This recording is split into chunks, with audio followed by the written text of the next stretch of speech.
এয়া হৈছে পিয়'ৰ লোকেল কুকুৰাৰ কণী আৰু কণীৰ চাইজটো চাওক কিমান ডাঙৰ। আচলতে এটা সুস্থ যদি আপুনি পোৱালি পাব বিচাৰে তেতিয়াহ'লে সদায় কণীৰ চাইজটো ডাঙৰ হ'ব লাগিব। এয়া চাওক কিমান ধুনীয়া।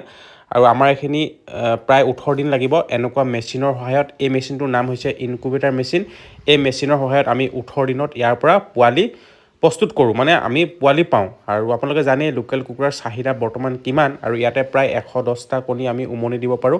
আৰু 18 দিনৰ সময়ত ইয়াৰ পৰা ধুনীয়াকৈ পোৱালি জন্ম হৈ যায় আৰু পোৱালিবিলাক একদম সুস্থ হৈ থাকে। আৰু চাওক এনেকুৱা লাইটৰ ব্যৱস্থা কৰি ল'ব আপোনালোকে। এনেকুৱা লাইটৰ সহায়ত ইয়াতে দি থ'লে পোৱালিবোৰ একদম ধুনীয়াকৈ সুস্থ হৈ থাকে। আৰু মই কৈছোঁৱে যে লোকেল কুকুৰা ফাৰ্ম কৰিও আপোনালোকে ধুনীয়াকৈ ঘৰখনৰ পৰা স্বাৱলম্বী হ'ব পাৰে। মই কৈছোঁ যে লোকেল কুকুৰাৰ পৰা তেনেধৰণে আপোনালোকে টকা উপাৰ্জন কৰিব পাৰে। আৰু কেনেকৈ কৰিব কি কথা আপোনালোকে সবিশেষ জানিব ভিডিঅ'টো, খালি ভিডিঅ'টো আপোনালোকে স্কিপ নকৰাকৈ শেষলৈকে চাওক। আৰু যদি আপোনালোকে ভিডিঅ'টো চাই ভাল পায় তেতিয়াহ'লে শ্বেয়াৰ কৰিবলৈ নাপাহৰিব। যদি আপোনালোকে ভাবি আছে যে ঘৰত থাকি কুকুৰা পালন কৰি স্বাৱলম্বী হ'ব, তেতিয়াহ'লে চাওক এনেকুৱা মেচিনৰ সহায়ত আপোনালোকে ধুনীয়াকৈ ঘৰতে লোকেল কুকুৰা ফাৰ্ম খুলি পুহিব পাৰিব। আৰু লগতে লোকেল কুকুৰাৰ পৰা তেনেধৰণে আপোনালোকে টকা উপাৰ্জন কৰিব পাৰে।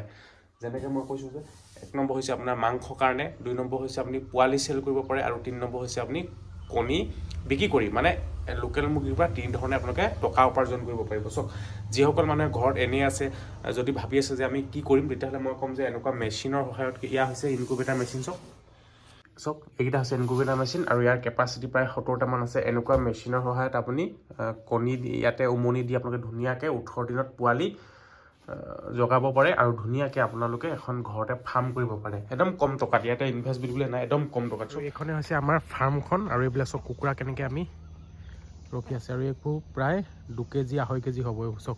আৰু ভিতৰত আছেই এইটো এটা চব ওপৰত এতিয়া সোমাব। কম টকাত এনেকুৱা ঘৰতে আপোনালোকে এনেকুৱা ফাৰ্ম কৰিও কিন্তু স্বাৱলম্বী হ'ব পাৰে। এইবিলাক চব